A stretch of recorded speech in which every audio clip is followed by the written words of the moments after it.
ஓம் ஸ்ரீ குருப்யோ நமஹ. நாம் சென்ற பதிவிலே மாணவன் ஒருவன் குருவிடம் குரு தட்சிணை பெற்ற பீஷ்மரின் சிறப்பு பற்றி பார்த்தோம்.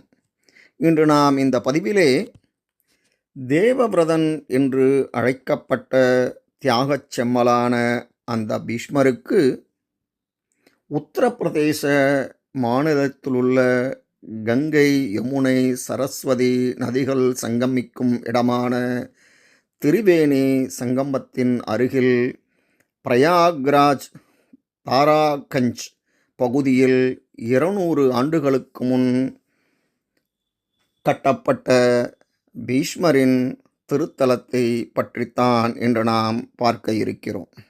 இந்த கோவிலின் மூலவர் பீஷ்மர்.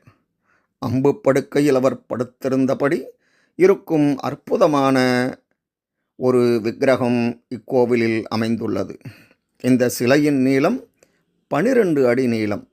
அவரை சுற்றிலும் கிருஷ்ணர், பாண்டவர்கள் உள்ளிட்டோரின் விக்கிரகங்கள் அமைந்துள்ளன.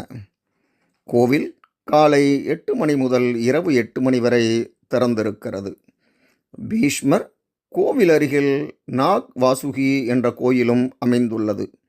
பாம்பு இனத்தின் தலைவனாக விளங்கிய வாசுகி பார்க்கடலை தேவர்களும் அசுரர்களும் மந்தரமலையை மத்தாக கொண்டு கடைந்தபோது இந்த பாம்பை கயிறாக பயன்படுத்தினர். இந்த பாம்பை நாகம் என்ற பொருளில் நாக் வாசுகி என்கின்றனர் அங்குள்ள பக்தர்கள். அமிர்தம் கிடைத்து உலகத்தை வாழ வைத்த இந்த பாம்புக்கு மரியாதை செலுத்தும் விதமாக இந்த கோவில் எழுப்பப்பட்டுள்ளது. பீஷ்மாஷ்டமி அன்று பீஷ்மரை பக்தர்கள் தங்கள் தந்தையாக கருதி தர்ப்பணம் செய்வார்கள்.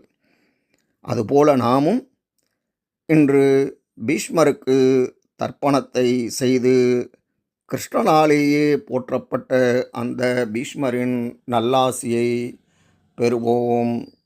நன்றி, வணக்கம்.